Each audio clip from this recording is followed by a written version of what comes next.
সকাল ৬টা, এখনও সূর্য ওঠেনি পুরোপুরি, কিন্তু নাজনীন সুলতানা ইতিমধ্যে জেগে উঠেছেন। ২ সন্তানের টিফিন প্যাক করছেন, স্বামীর জন্য নাশতা তৈরি করছেন, নিজের অফিসের পোশাক গুছাচ্ছেন, দ্রুততার সঙ্গে সব কাজ সারছেন, কারণ তাকে সকাল ৮টার মধ্যে অফিসে পৌঁছাতে হবে।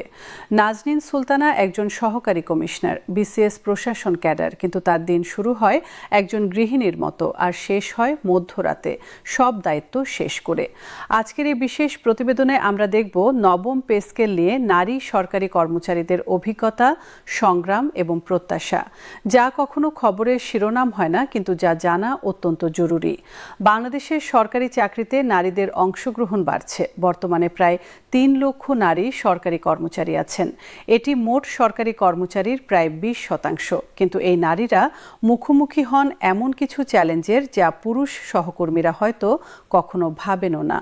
নাজনীন সুলতানা বলেন, আমার মাসিক বেতন ৪০,০০০ টাকা। শুনতে ভালো লাগে, কিন্তু বাস্তবতা হলো এই বেতন দিয়ে একজন কর্মজীবী মায়ের অতিরিক্ত খরচগুলো মেটানো প্রায় অসম্ভব।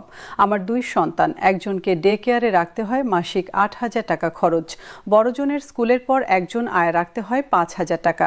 শুধু সন্তানদের দেখাশোনার জন্যই আমার বেতনের ১৩,০০০ টাকা চলে যায়।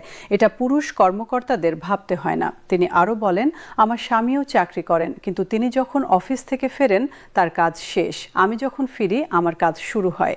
রান্না করতে হয়, সন্তানদের পড়াতে হয়, পরদিনের প্রস্তুতি নিতে হয়, অফিসের স্ট্রেস আছে, ঘরের দায়িত্ব আছে। দুটো মিলিয়ে প্রতিদিন ১৬ থেকে ১৮ ঘন্টা কাজ করি, কিন্তু বেতন পাই একটার জন্য। মোট কথা তিনি বলেন, আমরা নারীরা সরকারি চাকরিতে দ্বিগুণ পরিশ্রম করি, কিন্তু বেতন যখন এত কম তখন এই পরিশ্রম আরও কঠিন মনে হয়। শিক্ষকতা পেশায় আছেন তাসলিমা আক্তার, একটি সরকারি মহিলা কলেজে সহযোগী অধ্যাপক। তার মাসিক বেতন ৩৮,০০০ টাকা, অবিবাহিত, বৃদ্ধা মায়ের একমাত্র সন্তান। তাসলিমা বলেন, আমার মায়ের বয়স ৭৫ বছর। তিনি ডায়াবেটিস ও হৃদরোগে ভুগছেন। তার চিকিৎসা খরচ মাসে ১০ থেকে ১২,০০০ টাকা।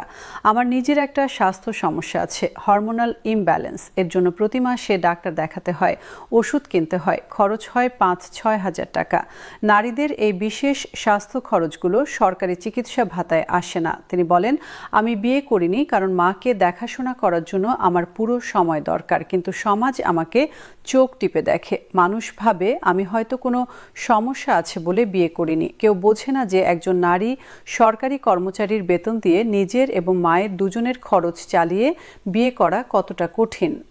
স্বাস্থ্য অধিদপ্তরে কর্মরত নার্স সালমা খাতুন, তার মাসিক বেতন ২৫,০০০ টাকা। স্বামী একজন রিকশা চালক, ৩ সন্তান। সালমা খাতুন বলেন, আমি আমার পরিবারের প্রধান উপার্জনকারী। স্বামী রিকশা চালিয়ে মাসে ১০-১২ হাজার টাকা আয় করেন। মোট পরিবারের আয় ৩৫ থেকে ৩৭,০০০ টাকা। ৫ জনের সংসার চালাতে হয়, বাসা ভাড়া, খাবার, সন্তানদের পড়াশোনা, সব মিলিয়ে খরচ হয় প্রায় পুরো টাকাই। কোনো সঞ্চয় নেই, ভবিষ্যতের জন্য কোনো পরিকল্পনা নেই। তিনি বলেন, সবচেয়ে বড় দুশ্চিন্তা হলো মেয়েদের নিয়ে। আমার ২ মেয়ে, তাদের বিয়ের জন্য কিছু জমাতে পারছি না। প্রতি মাসে ভাবি এই মাসে হয়তো কিছু বাঁচাবো, কিন্তু মাস শেষে দেখি উল্টো ধার হয়ে গেছে। নবম পে স্কেল যদি আসে, যদি আমার বেতন ৩৫ বা ৪০ হাজার হয়, তাহলে হয়তো মেয়েদের জন্য কিছু জমাতে পারবো। নারী সরকারি কর্মচারীদের জন্য আরেকটি বড় সমস্যা হলো কর্মক্ষেত্রে নিরাপত্তা এবং সুবিধার অভাব। অনেক সরকারি অফিসে মাতৃত্বকালীন যথাযথ ব্যবস্থা নেই, ডে কেয়ার সেন্টার নেই, নারীদের জন্য আলাদা বিশ্রামাগার নেই। একজন উপজেলা নির্বাহী কর্মকর্তা নাম প্রকাশ না করার শর্তে বলেন, আমি যখন গর্ভবতী ছিলাম তখনও মাঠে কাজ করতে হয়েছে, কোনো বিশেষ সুবিধা পাইনি।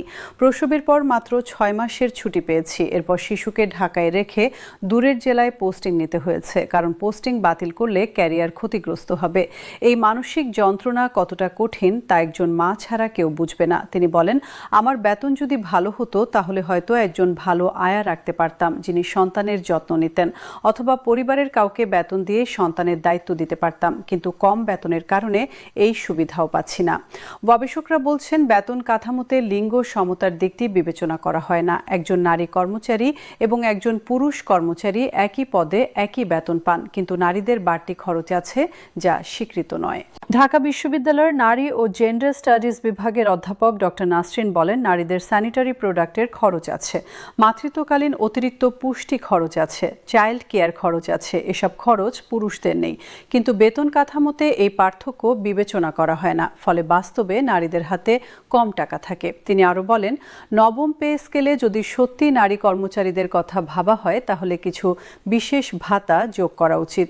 মাতৃত্ব ভাতা, চাইল্ড কেয়ার ভাতা, একক নারী কর্মচারীদের জন্য নিরাপত্তা ভাতা, এসব চালু করলে নারীদের প্রকৃত সুবিধা হবে। এদিকে ঊর্ধ্বতন পদে থাকা নারী কর্মকর্তারাও সমান সমস্যার মুখোমুখি। একজন যুগ্ম সচিব বলেন, আমার বেতন ৮০,০০০ টাকা, কিন্তু এই পদে আসতে আমাকে পুরুষ সহকর্মীদের চেয়ে দ্বিগুণ প্রমাণ করতে হয়েছে। আমাকে মাতৃত্বকালীন ছুটি নিয়ে সমালোচনা শুনতে হয়েছে। পরিবার কর্ম ভারসাম্য রাখতে গিয়ে রাত জেগে কাজ করতে হয়েছে। এই অতিরিক্ত পরিশ্রমের স্বীকৃতি বেতনে নেই। তিনি বলেন, আমি দেখেছি অনেক মেধাবী নারী সহকর্মী শুধুমাত্র কম বেতনের কারণে চাকরি ছেড়ে দিয়েছেন, কারণ তারা হিসাব করে দেখেছেন যে চাইল্ড কেয়ার খরচ, যাতায়াত খরচ, কাজের পোশাক খরচ বাদ দিলে হাতে খুব কম টাকা থাকে। তখন তারা সিদ্ধান্ত নিয়েছেন বাসায় থেকে ফ্রিল্যান্সিং করবেন বা ছোট ব্যবসা করবেন।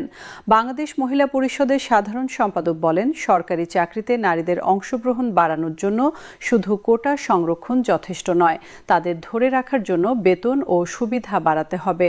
নবম পে স্কেলে নারীবান্ধব বিধান রাখা উচিত। তিনি সুপারিশ করেন, প্রথমত চাইল্ড কেয়ার সেন্টার বাধ্যতামূলক করতে হবে প্রতিটি সরকারি অফিসে।